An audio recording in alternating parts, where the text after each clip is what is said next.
welcome back to Top Rope Round. This big Memorial Day weekend. I'm Mike Hogan. I'm just a Carter. This is part 4 of the list that does not miss. And let's start up with our last top 15 prediction of what WWE will look like in 2020. I'm sad. Do we have more plans for next week? We do have more plans. Awesome.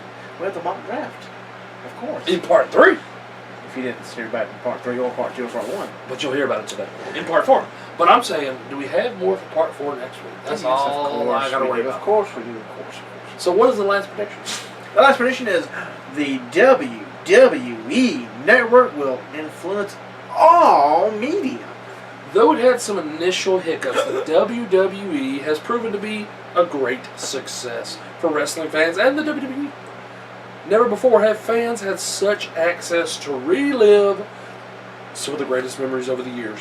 WWE has managed to execute an independent venture that has resulted in them being awarded multiple titles, including the Over-the-Top Content Service Award. Other media outlets will learn from the WWE's model and begin to offer similar services for similar prices, with consumers' appetite for streamable content at an all-time high and tolerance for cable companies at an all-time low. You know, pretty bad. WWE will pave the way, so the bold prediction of the WWE Network will increase their customer base by the time 2020 gets here, due to most brands moving to subscription-based model. Additionally, all the WWE content, all the content will be exclusive to the WWE Network. Okay. You just never know. There may not be a such thing as cable TV. May not be. You just never know. But I mean, I do like this. They have had some hiccups, and before the WWE Network came around, a lot of people don't talk about it anymore. But before the network, I guess you'd say precursor that comes before, yeah. The precursor for it was WWE On Demand. It was 24/7 on demand. Yep. And that was a little bit less interactive. Yeah. Where you kind of had to watch what they put up there. Yeah. It wasn't all pay-per-views. It was just, here's this for this month. Here's this series of stuff for this month, and then next month it's going to go away. Yeah, so we better enjoy it because it's not to be gone. So. Right. So I like this idea better, and it's definitely working great. And if y'all are ordering pay-per-views, y'all are stupid. Because if you start up, you get it free. Free for the first month. Up next. It's there. Top Row Reality Story Time. Endings that screwed great WWE storylines and what should have happened. Chapter 10, Austin versus McMahon. The final chapter, so we got to come up with something else to. What happened? Got another book. Get off the shelf. Got another book. Get the dust off of it. Open her up. What happened was Austin versus McMahon was the centerpiece of the entire Attitude Era. It was. And is considered to be one of the greatest feuds in wrestling history for over 3 years.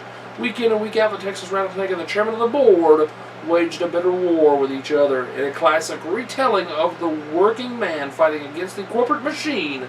By the time WrestleMania 17 arrived in Houston, Texas in 2001, Austin McMahon had cooled somewhat, and Austin's sights had been set on The Rock. The two beloved babyfaces headed into the main event of Mania to find out who truly was the best.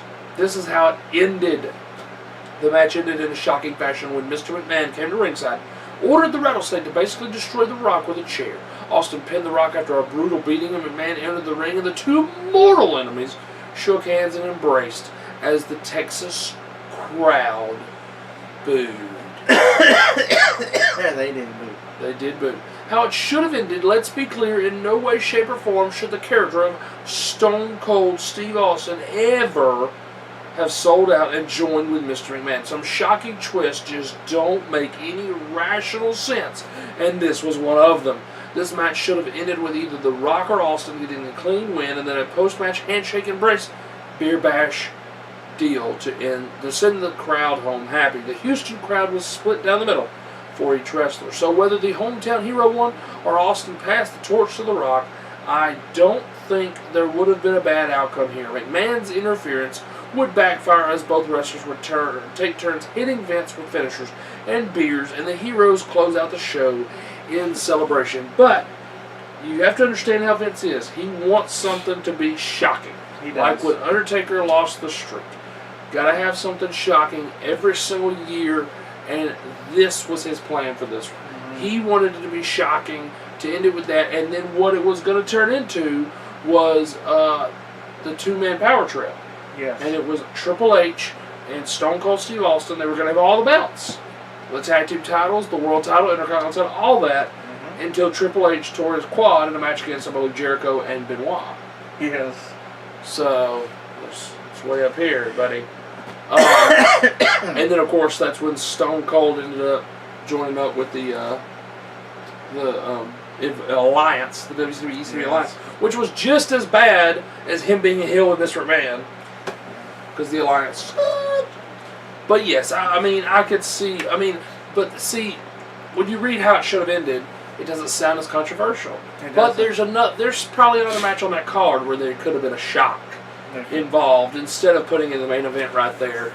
I could see where he could have just passed the torch and lost, but it is what it is, people. And it's history now. It is history. It is one of those things where it's ain't like, going back changing it. No. But it is one of those things where you say that was a great feud. And hey, he shouldn't have done this. But you know what? It's over with. But guess what? People are still talking about it because clearly we're here in episode 105 of part 4 still talking about it. Yes, I mean, it didn't hurt either career, no. I mean, right back then it was a little, but hey, do you really think about Austin being the bad guy for the? No. Not really. Nope, not really. Up next? Up next, let's scrolly. Changing. There we go. There it is. The biggest matches WWE should have booked in 1990s, but did not. Number 12 this week, Hart Foundation versus the Legion of Doom, the Road Warriors. It was in 1991. Fans often complain about the lack of true payoff to the short-lived Legion of Doom versus Demolition program in 1990. I know that was one of your favorites. Yes. But considering Demolition's position in the company, the outcome was a no-brainer. An LOD match with the fellow fan favorites and equally popular Hart Foundation should have been the match WWE planned for. The Hart Foundation was going to be split up following WrestleMania 7. That is 7. That's 7. Oh! With Brett I'm getting better at this. Brett finally ready to receive his long-promised singles push, despite the seeds having already been planted at SummerSlam 1990 for a future LOD versus Hart Foundation title match. It was the Nasty Boys who received the WrestleMania title shot after eliminating LOD in a battle royal to determine the number of contenders. The would-be transitional champs Brian Knobbs, Jerry Saggs went over the Hart Foundation at WrestleMania 7 and won the titles only to lose them to Hawk and Animal at SummerSlam 1991. The Nasties are legends themselves, and their matches with both teams proved to be memorable, but a match pitting two of the greatest tag teams in the history of pro wrestling was a missed opportunity that WWE could have booked at any point from the summer of 1990 through the spring of 91, with WrestleMania 7 being the best option. Yes, I'd rather have seen the Hearts and LOD at WrestleMania or SummerSlam. Exactly. Yep. Well, that was short. Part 4, but hey, sometimes they're long, sometimes they're short. That's true. Next week we have the mock draft, of course. We've been talking about that all episode long here. Yeah, so if you don't remember, yes, if you didn't watch part 1, part 2, part 3, yes, we do have a mock draft coming up for the WWE Raw SmackDown draft. It will be. Yes. It will be on part 3 next week. So if you only watch part 4 and you didn't know about 1, 2, and 3, well, we promoted part 3 of next week. Yes. Then now that you're on here on part 4, now you know about part 3. So next week you watch part 3 on episode 106. So that way you can understand what the draft is all about. Because basically we're going to draft the Raw SmackDown rosters. Yeah. Upcoming, that draft coming up in July for the brand split, and we're going to see how well we do. Since we're a little over a month away, yeah. There may be more roster members by then. You never know. But we're going to decide off of what we currently have to use, and then we're going to see how close did we get, how far away did we get. We're going to see how many we got right, how many we got wrong. Yeah, we're not going to kill one brand to make it a little better. We're going to try to make an even 3-tiered cake. Exactly. As even and as good as possible for Yes. all three brands. So make sure you're here on part 3 next week. Because one way I'm going to go with it is there's going to be one good face, one bad face, one good face, one bad. I mean, there's going to be a top person on each show. Oh, of course. And then you're going to build the roster from there. Oh, of course. But yes, so next week in part 3, we're both going to have our draft, and you're going to learn what we think should happen and what we think might happen. We're going to try to put our WWE thinking caps on, if you will. As well as ringside news like we always have in part 1. You never know who might get fired, who might get hired, who might die, who might, whatever. Who might leave. I want my release, and I'm going to get it. Plus, we're going to continue the ECW years of 1999 on pay-per-view review. We're also going to continue the NWA TNA Tournament Round 2. We read on the matches earlier. It's going to be great for Round 2. 15 biggest matches WWE should have booked in the 80s, but did not. We did 90s this week. We're back to the 80s again. And we're going to, in part 4, Spotlight is going to return as we're going to spotlight the Midnight Express. Everybody seemed to love the spotlight of Rick Rude. Yes. So we're going to spotlight the Midnight Express, one of the greatest tag teams of all time. Let's see how you like our spotlight. Plus so much more. Every time. Every time. Always a lot more. So come on back to Top Rope Rowdy. And hope everybody has a great Memorial Day weekend. And I want to thank the military out there, who's all the lives that have lost to keep this country as great as it is right now. Hopefully sometimes later America will be great again. Eventually, yes. Hopefully so. But I'm Mike Hogan.